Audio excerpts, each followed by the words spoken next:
Hello everyone, मेरे साथ है आज ऐसे अभिनेता जिनको आपने बहुत सारी कई रॉकी हैंडसम जैसी फिल्मों में देखा होगा। इसके अलावा गुजराती कई बेहतरीन फिल्में की हैं। उनमें उनका किरदार के लिए आपको पहचान देने की ज़रूरत नहीं, और वो हमेशा अपने बेहतरीन प्रतिभा और बेहतरीन किरदार के लिए जाने जाते हैं। शुक्रिया। सुनील भाई, सबसे पहले तो मुझे ये बताइए कि आप करंट कौन से प्रोजेक्ट में काम कर रहे हैं, और आपके लास्ट जो प्रोजेक्ट थे उनके बारे में बताएं, उनका अनुभव कैसा रहा। बहुत ही बढ़िया अनुभव रहा है। मेरी एक्टिंग के करियर को 30 साल हो गए, प्रोफेशनल करियर को। थिएटर से शुरू किया था मैंने, जो बॉम्बे में जो गुजराती नाटक जो करते थे वहाँ से शुरू किया था, और वहाँ से धीरे धीरे सीख कर एक्सपीरियंस लेते हुए मैं सीरियल की ओर बढ़ा। काफ़ी सीरियल्स मैंने की है। शुरू की थी मैंने सास बहू और बाप बहू और बेबी। उसमें छोटा सा एक किरदार था डॉक्टर का, जो एक ही एपिसोड का था। वो मेरी शुरुआत थी और वो बहुत ही पॉजिटिव शुरुआत रही थी। तो वहाँ से मेरी सीरियल की जर्नी शुरू हुई। करीबन 30 अलग छोटे छोटे रोल्स करने के बाद पापड़ पोल नाम की एक सीरियल आई थी, जो गुजरात के फेमस राइटर शाहबुद्दीन राठौड़ की कहानियों के बेस पर था। वो सीरियल हिंदी में ही थी और सब टीवी पे आती थी। तो जिस समय तारक मेहता शुरू हुआ था उस समय की बात है ये। हमारी सीरियल और तारक मेहता आगे पीछे आती थी। तो लोग ऐसे कहते थे कि हम पापड़ पुल देखते, फिर तारक मेहता देखते, फिर खाना खाते थे। तो पहले लाफ्टर डोज और फिर खाने का डोज। तो उस टाइम पे ऐसे एंजॉय करते थे लोग। और उस सीरियल में मुझे बहुत ही प्रसिद्धि मिली। मेरा कैरेक्टर का नाम था लाभू मेराई, एक दर्जी का कैरेक्टर था। तो मैं जब भी रास्ते पे जाता था तो कोई कैरेक्टर के नाम से बुलाता था, तो कितना अच्छा लगता था कि अरे यार, लोग मुझे पहचानने लगे अभी।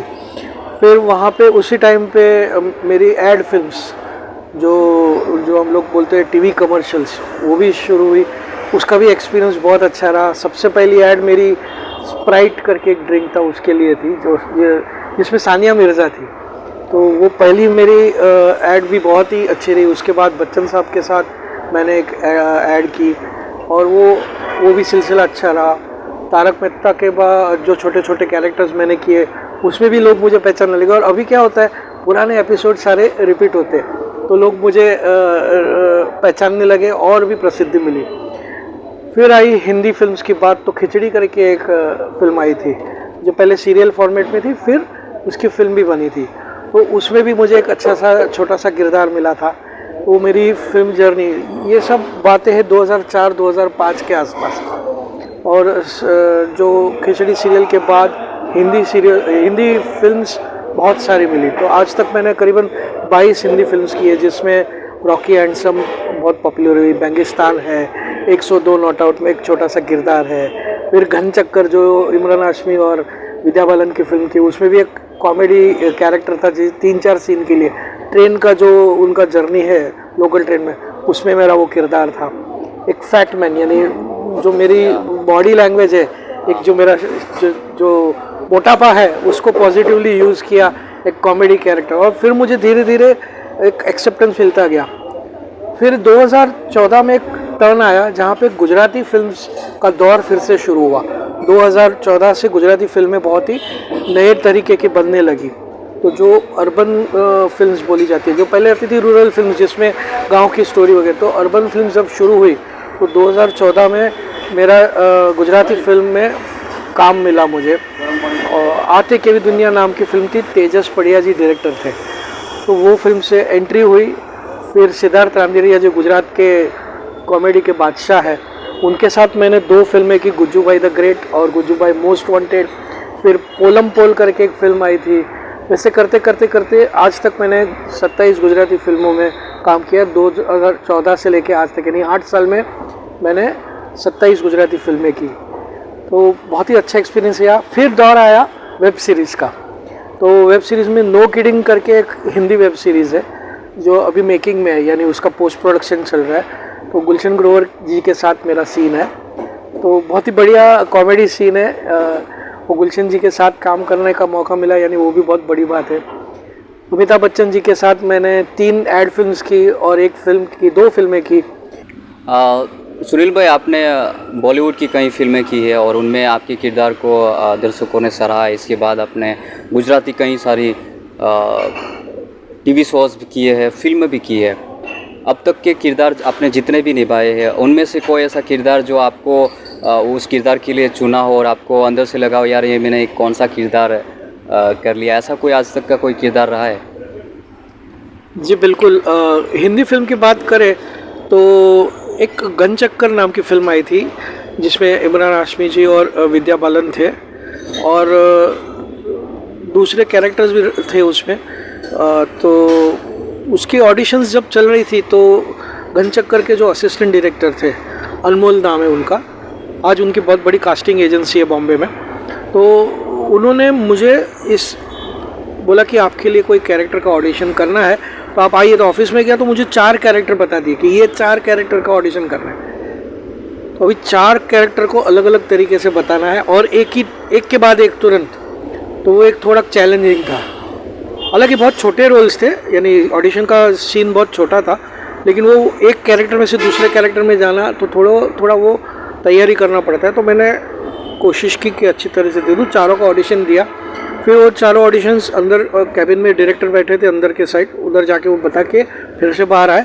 उसमें बोले कि अभी 2 कैरेक्टर है, एक जो एस्टेट एजेंट का कैरेक्टर है और एक ट्रेन के अंदर एक मोटा सा आदमी है जो मारामारी देख के डरता है। वो 2 कैरेक्टर का आपको करना है। तो दोनों का कैरेक्टर का तैयारी करके फिर सेकंड टाइम ऑडिशन लिया। तो एस्टेट एजेंट वाला उनको पसंद आ गया था डायरेक्टर जी को। तो डायरेक्टर ने सोचा कि ये एस्टेट वाला तो अच्छा ही है, लेकिन वो दूसरा वाला भी ट्राई करते हैं। और मेरे लिए वो डिफ़िकल्ट इसलिए था क्योंकि रियल लाइफ में ऐसे मारामारी रास्ते पे या ट्रेन में हम लोग बहुत देखते नहीं, तो एक वो फील करना पड़ता है कि हमारे सामने कैसे हो। तो डायरेक्टर ने बोला आपको जो नेचुरली फ्रीडम दे दी, तो कि आपको जो करना है वो कर लीजिए आप। राजकुमार जी नाम है डायरेक्टर का। उन्होंने बोला आपको जो करना है आप कीजिए, चिंता मत कीजिए, अच्छा बुरा की सोचिए मत। वो मेरे लिए एक अच्छा कि नहीं स्ट्रांग हो गया। तो उसका पॉजिटिवली मैंने मेरे हिसाब से सोच के रिएक्शन दिए। फिर वापस डायरेक्टर के पास लेके गए, वापस आया और बोले कि ये थोड़ा नाटक जैसा लग रहा है, कि आप स्टेज पे कर रहे वैसा लग रहा है, फिल्म में थोड़ा सॉफ्ट होता है। तो वो जो डिफरेंस है कि थिएटर में परफॉर्मेंस, इसमें तो आप थोड़ा सा उसको कंट्रोल करके कीजिए। तो मैं समझ गया कि ये थोड़ा लाउड हो रहा है, ऐसे जो हम लोग की भाषा में बोलते बहुत लाउड हो गया, रिएक्शन बाग बड़े बड़े वो सब। तो बोलते थोड़ा कंट्रोल कर। तो दूसरी बार थोड़ा कंट्रोल करके किया। फिर मुझे बोला गया कि आपको सामने से फ़ोन आएगा अगर आप सिलेक्ट हुए तो ये प्रोसेस तो नॉर्मल है कि आपका पहले ऑडिशन देखते हैं, बहुत सारे लोगों का ऑडिशंस लेते हैं, खाली 1-2 आर्टिस्ट का नहीं, बहुत सारे आर्टिस्ट का लेते हैं। और फिर उसमें से सिलेक्शन होता है कि नहीं, वो तो नसीब की बात है, या डायरेक्टर को पसंद आया तो वो कर लेते हैं। तो कम से कम 15 या 20 दिन के बाद फ़ोन आया नहीं, कुछ नहीं बोला। सोचा कि और किसी को सिलेक्ट किया होगा, और अचानक अनमोल का फ़ोन आया कि सर आपको ये फैट मैन जो ट्रेन के अंदर डरते वो कैरेक्टर के लिए आप फाइनल हुए, तो आप एक बार ऑफिस में आके कॉन्ट्रैक्ट साइन कर लीजिए। मैं बहुत खुश हो गया। लेकिन वो जब शूटिंग थी, मेरा अलक्ष्मी नाम की सीरियल उस टाइम पे चल रही थी, तो डे टाइम में उसकी शूटिंग थी और रात को गनचक्कर की शूटिंग। ट्रेन को परमिशन, लोकल ट्रेन में शूटिंग था तो परमिशन रात को ही मिलती थी। तो पूरा सीन ऐसे ही था कि ट्रेन के अंदर का ही था। तो 7 दिन की शूटिंग थी मेरी। तो मेरे लिए वो एक चैलेंज था कि पूरा दिन सीरियल की शूटिंग करी, और सीरियल की शूटिंग में आराम बहुत कम मिलता है। फिल्म की शूटिंग में आराम मिलता है बीच बीच में, लेकिन सीरियल की शूटिंग में बहुत कम। तो वो मेरे लिए एक चैलेंज था। और रात को परफॉर्मेंस, और वो सीन भी ऐसा था कि पूरे दिन बंदा काम करके रात को घर जा रहा है, तो वो जो थकान वाला जो फेस पे जो थकान रहती है वो नेचुरल सीन की रिक्वायरमेंट थी। तो वो एक प्रश्न सॉल्व हो गया कि मेरा फेस कैसा दिखेगा, थका हुआ तो थका हुआ। फिर वो किया, और जब डायरेक्टर का सपोर्ट, बाकी एक्टर्स का सपोर्ट, ये सब देखते हैं जब, तो शूटिंग के दौरान इतना आसान हो गया मेरे लिए सबके सपोर्ट। और जब वो कैरेक्टर पर्दे पे आया ना, इतना खुशी हुई मुझे कि ये मैं सोचा नहीं था कि इतना अच्छा बाहर निकल के आएगा, क्योंकि मेरे लिए एक्सपीरियंस तभी कम था। एज अ फिल्म आर्टिस्ट मेरा एक्सपीरियंस बहुत कम था तभी थिएटर ही ज़्यादा कर रहा था। तो जब फिल्म रिलीज़ हुई गन चक्कर, और उसके बाद ऑफिस में फिर से बुलाया गया चेक लेने के लिए, जो पेमेंट था। तभी डायरेक्टर साहब खुद अंदर से बाहर आके मुझे बधाई दी कि आपने बहुत अच्छा काम किया। तो ये जो एक अंदर से होता है ना कि नहीं क्या बात है, डायरेक्टर को पसंद आया तो मेरी उस फिल्म के लिए मेरी जीत हो गई। सुनील भाई, एक और क्वेश्चन है जो काफ़ी इंटरेस्टिंग है। सुनील विसराणी एक बॉलीवुड और गुजराती फिल्म इंडस्ट्री के लिए एक जाना माना चेहरा है। इस सुनील विसराणी के पास्ट का स्ट्रगल कैसा रहा है, और उस स्ट्रगल का कोई ऐसा मोमेंट जो आपको इन फ्यूचर में भी याद रहेगा, जो आई थिंक उसको आप कभी नहीं भूल सकते, और कई बार वो मोमेंट को शेयर करने के लिए भी आपको थोड़ा बहुत हिचकिचाहट होता है, ऐसा कोई मोमेंट? स्ट्रगल तो हर किसी की लाइफ में होती है, सिर्फ एक्टर्स की लाइफ में होती है ऐसा नहीं है। जैसे आप पत्रकार हैं तो आपने भी स्ट्रगल की होगी। एक नए पत्रकार से लेके आज जिस मुकाम पे आप हैं वहाँ तक पहुँचने के लिए आपने जो स्ट्रगल की, वैसी स्ट्रगल हम आर्टिस्टों के साथ भी होती है। लेकिन मेरे लिए प्लस पॉइंट ये था कि मेरे फैमिली वालों का मुझे बहुत सपोर्ट था। मेरे माता पिता जी, मेरे भाई, जब मैं कॉलेज टाइम से थिएटर एक्टिविटीज़ करता था तो उनका सपोर्ट बहुत था। आपको मैं एक बता दूं यहाँ पे पॉइंट, मैंने पहली बार स्टेज पे कदम 4 साल का था तभी रखा था। यानी छोटे से उम्र में जब स्टेज पे जाते हैं तो जो कॉन्फिडेंस लेवल डेवलप होता है, तो वो स्ट्रगल की शुरुआत कॉन्फिडेंस से होती है कि नए आर्टिस्ट को स्टेज पे पब्लिक के सामने आना या कैमरा के सामने फेस करना तो एक बहुत डर रहता है। लेकिन मैं बचपन से इस स्टेज पे काम करते रहा हूँ और हमारे घर में संगीत का माहौल रहता है, जो बैले यानी नृत्य नाटिका करते थे, तो स्कूल टाइम से ये सब एक्टिविटीज़ चलती थी। तो एक कॉन्फिडेंस लेवल वाला जो बात था ना, तो वो बचपन से ही एक आ गया था कि नहीं इसी में पब्लिक स्पीकिंग जैसे लोग करते हैं या ये तो इसमें आसानी हो गई। तो वो स्ट्रगल पीरियड का वो जो एक हिस्सा था वो मेरे लिए आसान हो गया था। अब पहले कॉलेज के टाइम में शौक के लिए काम करते थे, स्कूल कॉलेजेस में नाटक करते, संगीत करते थे, नृत्य करते थे, बैले करते थे, वो सब शौकिया तौर था। लेकिन उसको अभी घर की इनकम बनाना, घर चलाना भी है। फैमिली का सपोर्ट था, जब तक माता पिता जी सपोर्ट करते थे, घर में इनकम नहीं आती थी मेरी ओर से तो भी कोई बोलता नहीं था कुछ नहीं, क्योंकि अच्छा सुखी परिवार था। तो वो जो स्ट्रगल पॉइंट है कि नहीं घर में इनकम आनी चाहिए मेरी तरफ से, मैं इतना काम करना शुरू किया नाटक में प्रोफेशनली 1993 से पहली बार मैं गुजराती नाटक में शुरू किया। तो उस समय पे मुझे खाली 75 रुपीज़ पर शो मिलते थे, 75, और जो डेढ़ महीना जो रिहर्सल्स करते थे उसका कुछ पैसा नहीं मिलता था, खाली वहाँ पे चाय नाश्ता मिलता था और बाकी अपने खर्चे से आना जाना सब होता था। तो अगर मेरा फैमिली सपोर्ट नहीं होता तो वो मैं नहीं कर सकता, तो मुझे या तो दूसरी जॉब करनी पड़ती या तो फैमिली बिजनेस में जाना पड़ता, तभी जाके मेरा काम होता था। लेकिन फैमिली ने सपोर्ट किया, बोला तू कर, हम लोग हैं तेरे साथ। तो 75 रुपीज़ और 5-6 जब भी ये शो होते हैं तभी जाके कुछ लगता है कि हाँ 300 रुपये हाथ में आए। तो जो बस भाड़ा था पूरी रिहर्सल्स का 300-500 रुपये, तो कवर करते करते ये हो जाता था कि अरे इतनी मेहनत कर रहे हैं, पैसा कुछ आ नहीं रहा है।